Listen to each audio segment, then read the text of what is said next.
ঈদে মিলাদুন নবী কিভাবে শুরু হলো? এটা আমার সাথে যদি একটু বলতে বলতে পড়াশোনা করে নেন মুখস্থ থাকবে। বলেন 604 হিজরিতে ইরাক দেশে মসুল শহরে বাদশাহ আবু সাঈদ মুজাফফর জনৈক আলেম আবুল খাত্তাব ওমর ইবনে দিহিয়া তার মাধ্যমে সর্বপ্রথম ঈদে মিলাদুন নবীর সূচনা করে। কত হিজরি? 604। কত হিজরি? কোন দেশে? শহরের নাম মসুল শহর। বাদশার নাম আবু সাইদ। বাদশার নাম কি? আর যে হুজুরিরা বেদাত করতে গেলে কিন্তু একজন সাইনবোর্ডওয়ালা দাড়ি টুপিওয়ালা লাগবে। এই জন্য বেদাত যারা করে না দেখবেন সাইনবোর্ড টুপি দাড়িওয়ালা, এরপর একটা গাড়ির উপরে উঠবে আর চারোদিকে ফুল টুল দিয়া হেরি খুঁজে পাবেন না। তো এখন কথা হলো ওই বেদাতের যিনি লিড দিলেন তার নাম আবুল খাত্তাব ওমর ইবনে দিহিয়া। এই তার মাধ্যমে সর্বপ্রথম এই বেদাতের সূচনা হয়।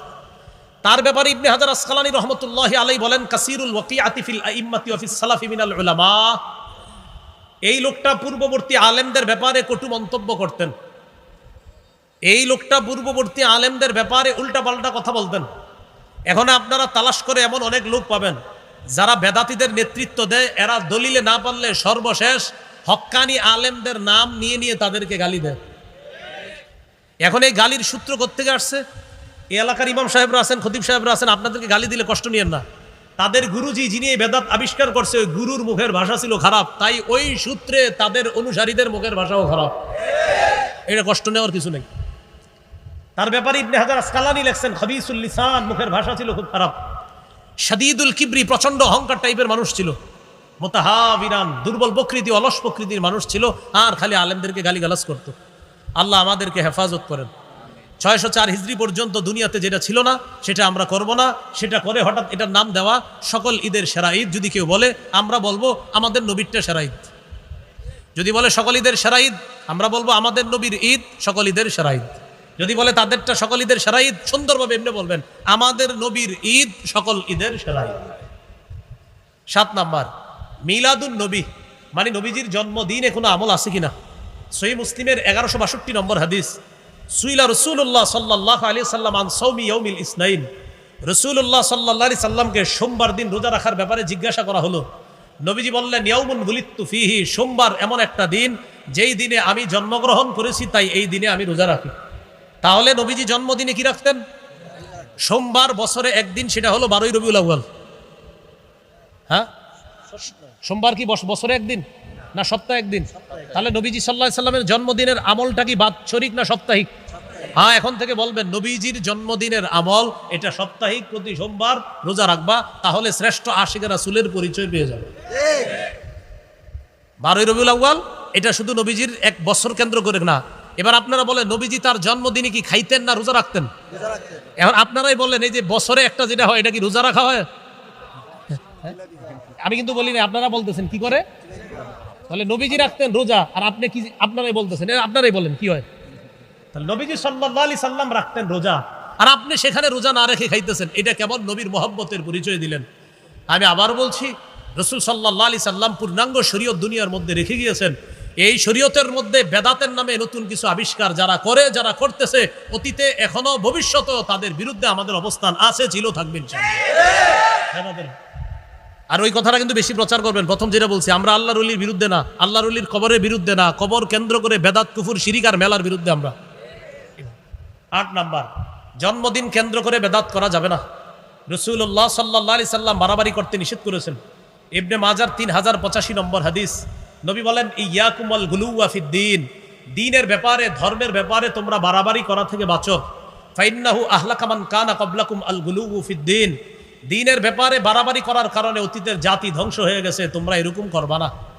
9 নম্বর কেউ যদি বলে নবী তো এগুলা করতে নিষেধ করেন নাই, এক্ষেত্রে আমাদের জবাব হলো নবী পূর্ণাঙ্গ শরীয়ত রেখে গিয়েছেন। সহিহ বুখারীর 2697 নম্বর হাদিসে নবী বলেন মান আহদাসা ফি আমরিনা হাদা মা লাইসা ফীহি ফাহুয়া রাদ্দুন, আমাদের এই পূর্ণাঙ্গ শরীয়তের মধ্যে ইবাদতের নামে সওয়াবের আশায় কেউ যদি নতুন কিছু আবিষ্কার করে, এটা বেদাত, এটা প্রত্যাখ্যান করা হবে।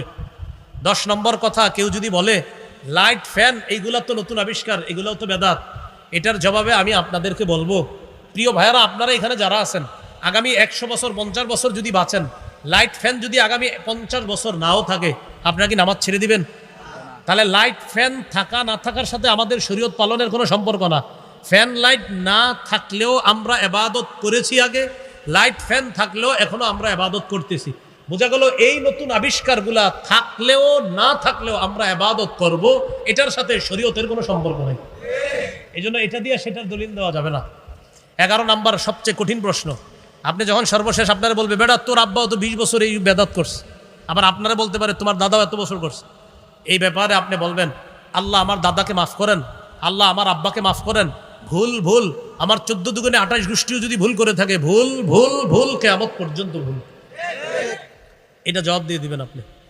সর্বশেষ কথা 12 নাম্বার, এটা আমার সাথে একটু যুব সমাজ সহ সবাই বলেন, বলেন বেদাতের পরিবর্তে আমরা ব্যাপকভাবে সুন্নাহের প্রচার করব।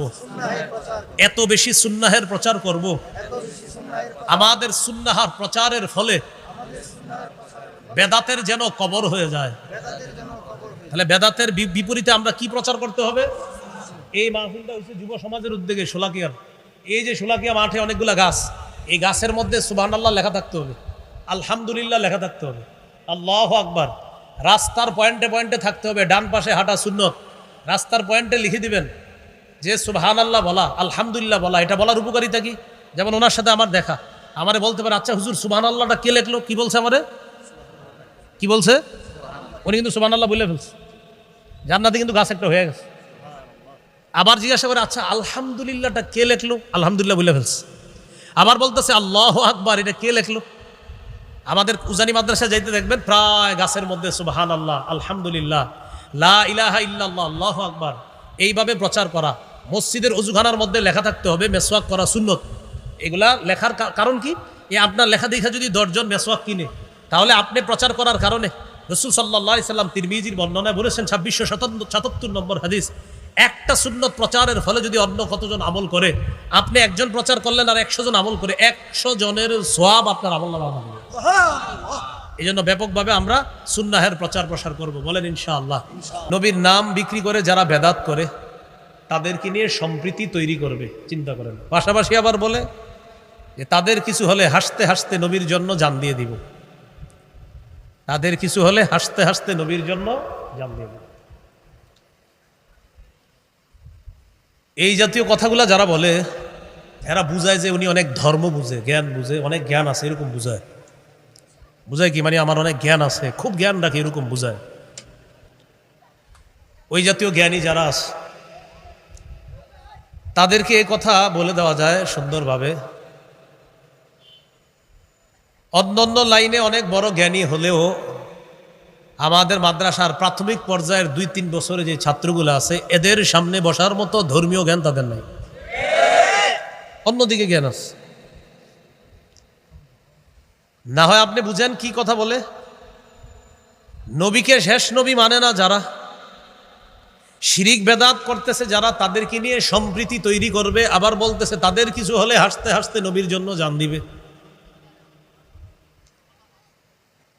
তো এই জাতীয় কথাবার্তাগুলা যারা বলে, তাদেরকে কিছু বিষয় স্পষ্ট থাকা দরকার। সেটা হলো, আমরা এখানে এই শোলাকিয়া মাঠে এখন যারা আছে, আমার বয়ান যারা শুনছে মুসলমান, আমরা কোনো আল্লাহর ওলির দুশ্মন না, কোনো আল্লাহর ওলির বিরোধী আমরা না। তবে কোনো আল্লাহর ওলির কবরকে কেন্দ্র করে, মাজারকে কেন্দ্র করে শিরিক যদি কেউ করে, বেদাত যদি কেউ করে, কেউ যদি গঞ্জিকা সেবন করে,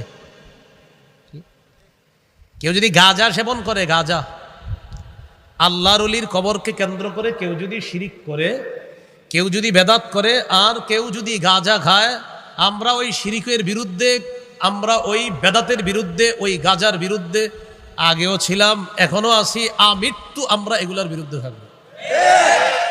তাহলে আমরা আল্লাহর ওলির বিরুদ্ধে না, আল্লাহর ওলির কবরের বিরুদ্ধে, আল্লাহর ওলির কবর জিয়ারত করা হবে এর বিরুদ্ধে না।